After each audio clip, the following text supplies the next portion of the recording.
स्थिति ग्रहण कर सकते हो। दूसरा, चित्त स्ट्रांग होने के बाद में, चित्त मजबूत होने के बाद में एक स्थान पे बैठ करके दुनिया के किसी भी व्यक्ति के बारे में संपूर्ण जानकारी आपको प्राप्त हो सकती है।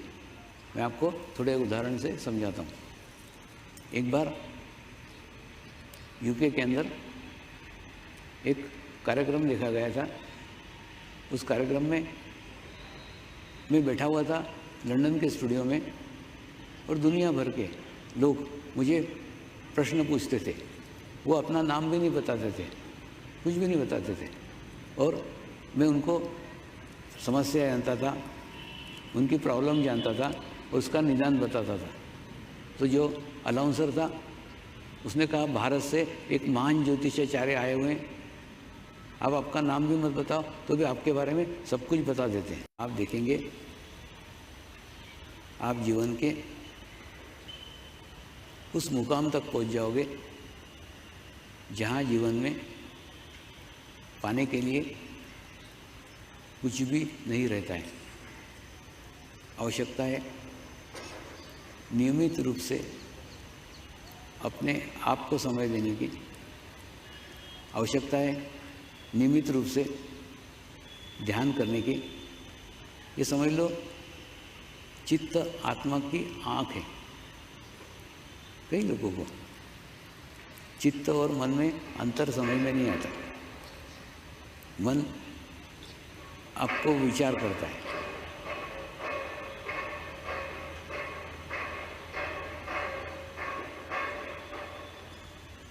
मन से आपके मन में विचार आते हैं, और चित्त आपको वो दृश्य दिखाता है।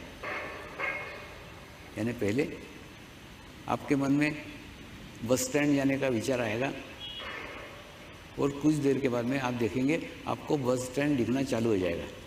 यानी मन वाहन है जिसके द्वारा चित्त यात्रा करता है। दूसरा, चित्त एक क्षण से दूसरे क्षण जा सकता है, एक जगह से दूसरे जगह जा सकता है। कई बार ऐसे अनुभव है कि हमको लगता है कि कुछ अद्वितीय शक्तियाँ हमको प्राप्त हो गई है, कोई सिद्धि प्राप्त हो गई है, जिस सिद्धि के कारण हम पहले के और आगे के बातों को देख सकते हैं। वास्तव में मेरा अनुभव है ये सिद्धियाँ नहीं है, ये वास्तव में चित्त शक्ति है।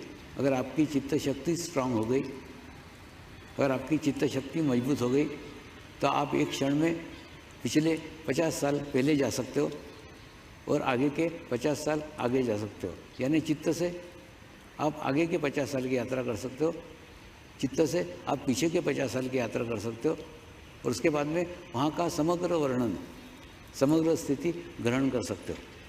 दूसरा, चित्त स्ट्रांग होने के बाद में, चित्त मजबूत होने के बाद में एक स्थान पे बैठ करके दुनिया के किसी भी व्यक्ति के बारे में संपूर्ण जानकारी आपको प्राप्त हो सकती है।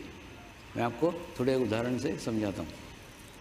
एक बार यूके के अंदर एक कार्यक्रम देखा गया था। उस कार्यक्रम में मैं बैठा हुआ था लंदन के स्टूडियो में, और दुनिया भर के लोग मुझे प्रश्न पूछते थे। वो अपना नाम भी नहीं बताते थे, कुछ भी नहीं बताते थे, और मैं उनको समस्या जानता था, उनकी प्रॉब्लम जानता था, और उसका निदान बताता था।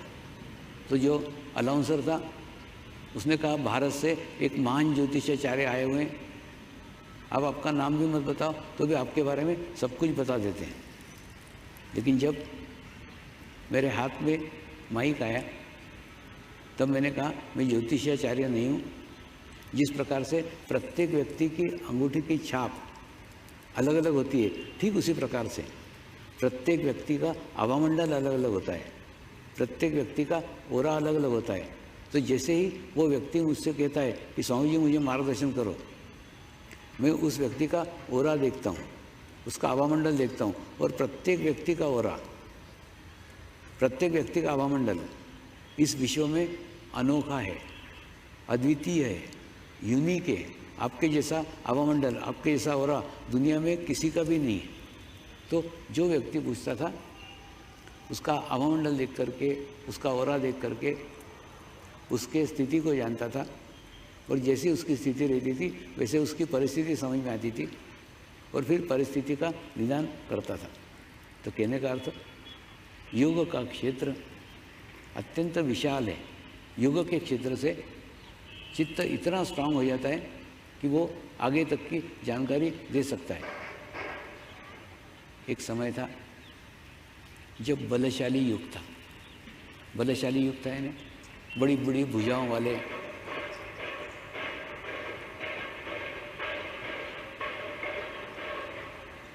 बड़ी बड़ी जंगाओं वाले लोग शक्तिशाली कहलाए जाते थे। वो शक्ति का युग था। वो शक्ति का युग धीरे धीरे चला गया। आज का युग बुद्धि का युग है। बुद्धि के युग में एक मरियल सा व्यक्ति भी एक बहुत बड़े पहलवान को भी मार सकता है। ऐसे वेपन्स, ऐसे शस्त्र आज निर्मित हो गए। लेकिन ये युग की भी समाप्ति है। आने वाला युग चित्त शक्ति का युग होगा। जिस देश की सेना, जिस देश के सैनिक चित्त को स्ट्रांग रखेंगे, चित्त को मजबूत रखेंगे, वो आने वाले शत्रु सेना की विचारों को जान सकेंगे, उसके कार्यवाही को जान सकेंगे।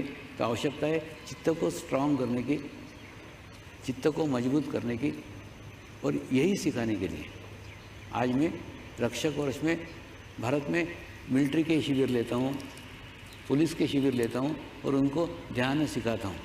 देखिए क्या हुआ है, अंग्रेज़ों ने आज से 200 साल पहले मनुष्य को बैलेंस करने के लिए, मनुष्य को संतुलित करने के लिए परेड निर्माण की थी।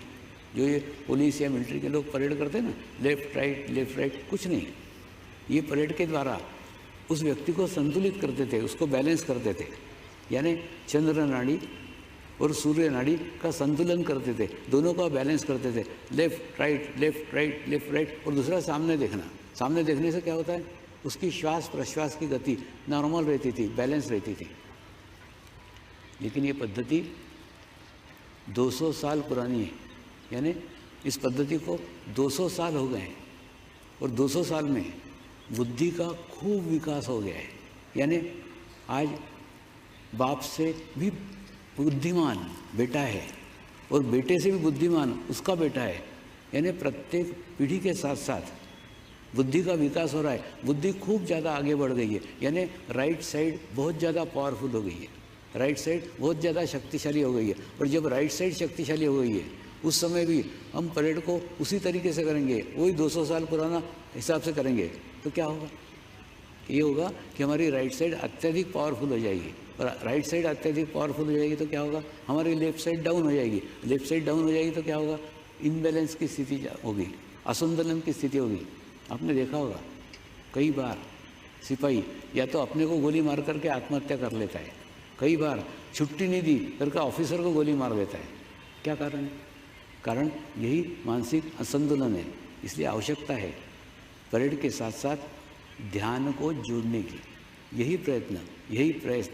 यही प्रयास भारत भर में रक्षा मंत्रालय के थ्रू भी किया जा रहा है कि ध्यान को जोड़ा जा रहा है, मेडिटेशन को जोड़ा जा रहा है, कि परेड के साथ साथ उसको संतुलित करने के लिए, उसको बैलेंस करने के लिए, उसको व्यवस्थित करने के लिए ध्यान के कार्यक्रम आयोजित किए जा रहे हैं। ध्यान के द्वारा संतुलन आवश्यक है, नहीं तो हम उतना ही वजन, उतना ही महत्व राइट साइड को देंगे जितना 200 साल पहले दे रहे हैं, तो वो योग्य नहीं है, वो ठीक नहीं है, वो संतुलन ठीक नहीं है। इसलिए आवश्यकता है जवानों को संतुलित करने की, आवश्यकता है जवानों को बैलेंस करने की, और परेड के साथ साथ ध्यान को जोड़ने की, मेडिटेशंस को जोड़ने की, और नियमित रूप से ध्यान करके, नियमित रूप से मेडिटेशंस करके इसको संतुलित किया जा सकता है, इसको बैलेंस किया जा सकता है। कल जैसे मैंने आपको बताया कि परमात्मा यानी एक विश्व चेतना, सारे विश्व में फैली हुई सकारात्मक शक्ति का नाम परमात्मा है, परमेश्वर है। ठीक इसी प्रकार से जिस प्रकार कल हमने परमात्मा को समझा, ठीक इसी प्रकार से आज हम धर्म को समझेंगे, जिसको हम धर्म कहते हैं।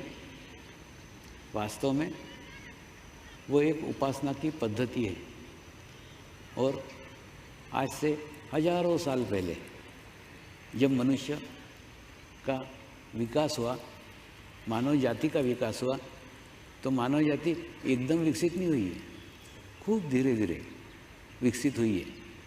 कुछ लोगों ने बस्तियां बनाना प्रारंभ किया,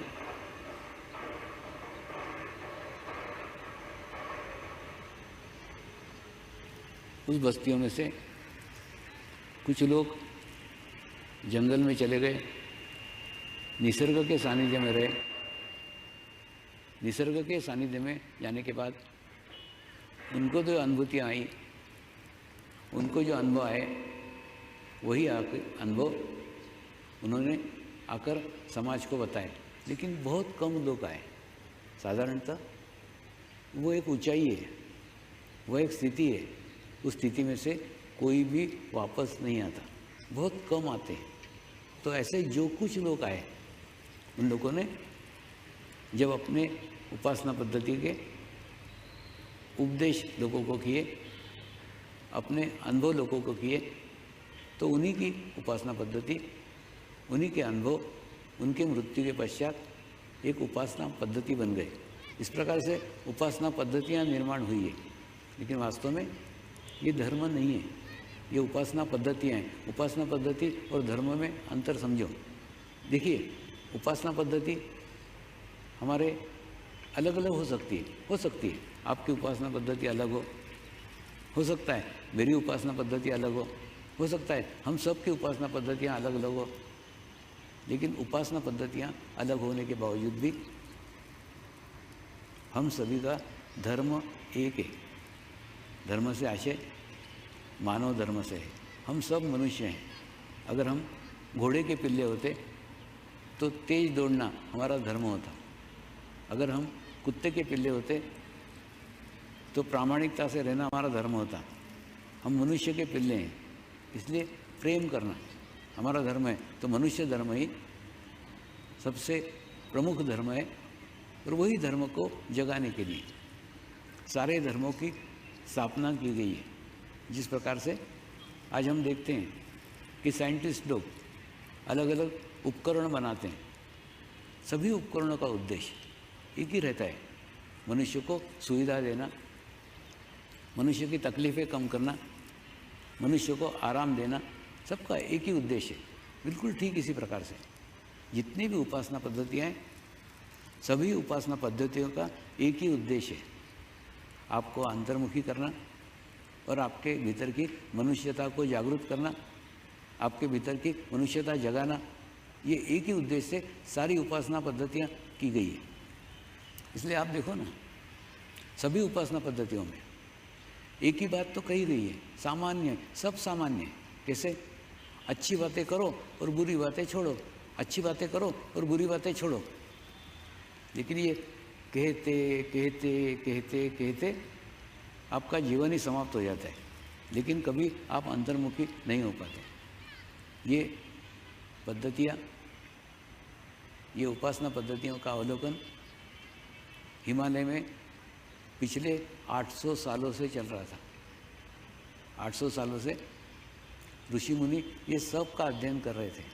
दूसरा, उपासना पद्धति में उपदेश है, ये करो ये मत करो, ये करो ये मत करो। लेकिन उसका प्रभाव, उसका इफेक्ट किसी भी उपासना पद्धति में नहीं हुआ। यानी कोई भी उपासना पद्धति ऐसी नहीं है जिसके अंदर सारे ही लोग अच्छे हैं, सारे ही लोग